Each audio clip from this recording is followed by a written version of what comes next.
was interesting. What did you make of his vibe overall? I think something mentally wrong with him. I don't think he's like all the way there mentally. I think he's crazy. Legit? That's my opinion. Yeah, I think he's legit crazy. I think something really wrong with him, but that's what make him dangerous. I think them the guys is the most dangerous people, them delusional, crazy people who want to be the best and want their spot at greatness. So I gotta respect it, but I think something is definitely off with him. When it comes to it, competition is competition, man. This is competition and currency, you know, and you can't be friends in this game. I don't see it. I think that's what makes them soft. It's what makes our era a little bit fragile. So I think the guys like myself that still carry that with the heart of a champion and holding the Ring Magazine world title, I think that maybe we have a different form of looking at it and make boxing. Evans didn't dance around it during a live interview. He walked straight toward what he believes is the truth and confronted Teofimo Lopez head-on without hesitation. Carry it that way. But you're in my way. The mentality is never going to be that way. But you're in my way. But you're in my way. So I gotta move you out my way. That's how I look at this. Nope. Ain't nobody taking food off my table. I'll tell you this though, you bit more than you could chew. It's cool. You can feel that way. For sure. But come fight night, you gonna realize this is a lot different than being on the outside than being inside of there. As they all say. Okay. I'm slow, right? Mentally. Oh my God, mentally, okay. Talking about I'm slow in the boxing ring, right? Mentally.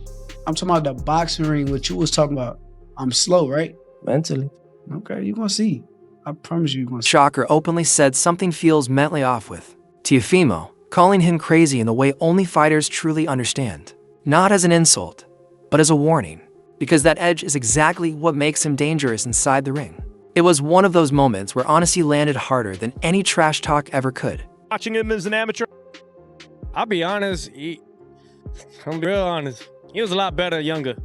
Oh, he was better when he was younger? Especially at the JOs, Junior Olympics. He was whooping feet. Yeah, he was mad nice. You don't think he developed enough power or something? It's not about the power. I think that he just focusing too much on one arsenal.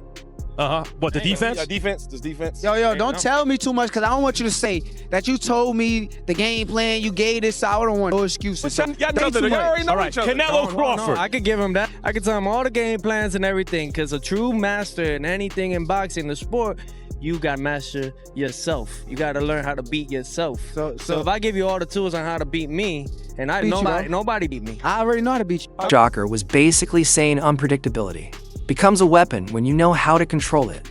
At the same time, he didn't blur the lines when the conversation shifted to levels, making it clear that if Teofimo ever stepped in with Terence Crawford, that's a fight that ends badly for Teo.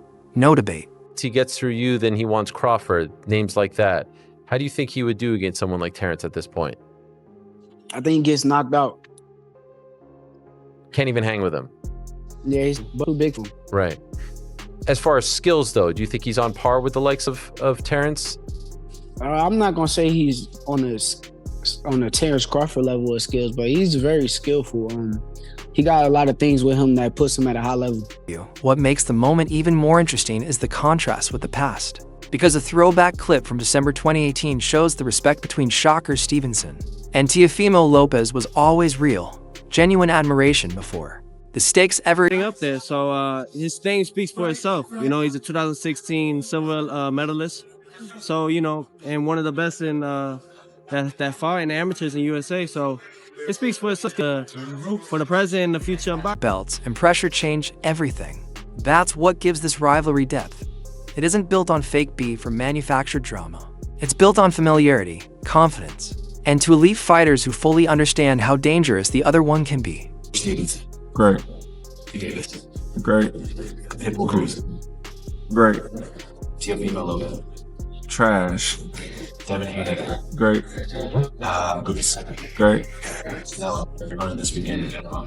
Terence Crawford jumps in, and this is where it gets unintentionally funny, but hands out the respectful great fighter label, then casually turns around and calls a Teofimo fight a trash fight like he's deciding whether to skip leftovers. No anger, no rant, just cold honesty. And when that comes from someone as precise and respected as Crawford, it hits harder than trash talk ever could. All right, Shakur, I know we were, going at it right now, but I do have you beating him. I do see that your style, he can't f with. Oh, sorry, damn, I cussed myself. My and bad. you're on damn, the show. Yeah, this is not the second one. That's a fawn, yo. That's a fawn. But there, one thing, Teofimo does got that rock on him. Has that one punch power. I see that, you fought a little different with what's his name, Cepeda. Do you think you're gonna fight that same way, or it's gonna be a little different? I see it a little different, but My fight don't have to fight different that night. I could do it all, bro. I got so much things in my arsenal to where I can do everything that I need to do to come out victorious. After hearing Crawford's brutally calm opinions, the vibe somehow gets even. More chaotic when Ryan Garcia jumps into the mix. Because Ryan talking boxing is always half breakdown, half group chat energy. I'm listening thinking, yeah, this is exactly how real fighters argue fights when cameras aren't supposed to be rolling. No suits, no filters, just bets flying like it's poker night. Ryan locking in on Shakur by decision isn't casual, either.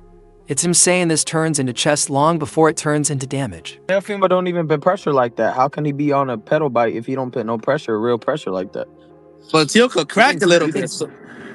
Yeah, he could crack, but he's not a pressure fighter. They both got tough defense, though. Yeah, watch for a single shot here, single shot there. He's not going to worry about volume, coming forward, hard-hitting guy. He's going to be watching for 1-2 shots at a time. Teofimo just doesn't put pressure like that for Shakur to even run. And honestly, I agree with the core of his point. Teofimo doesn't apply the kind of nonstop pressure that makes Shakur panic and ride his bike around the ring. Shakur isn't worried about floods.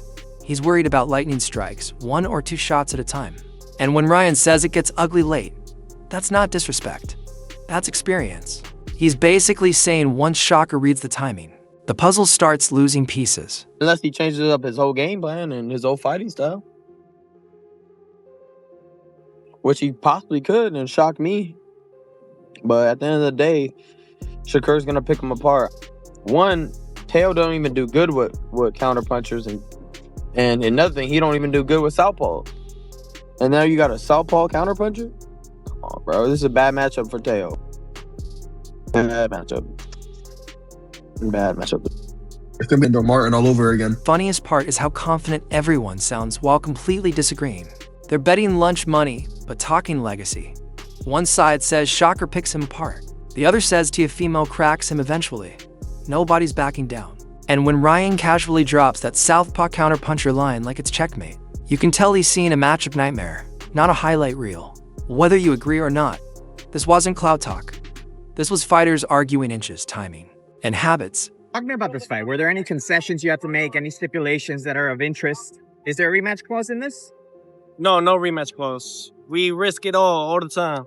No need for a rematch clause. Oh my goodness, man, this thing means everything to me. This is just another fighter, another column into my own pedigree, to my own style. This is what it is. And what better way than here at Madison Square Garden? This will be number 10 fighting here in the Mecca. This will be number 5 in the big room. So I'm very blessed. I'm very thankful. And nevertheless, man, I want more. Let's see who we get after this. We just got to keep it going, man. We're not even in our prime yet. I know I said it earlier, but we're not in our prime.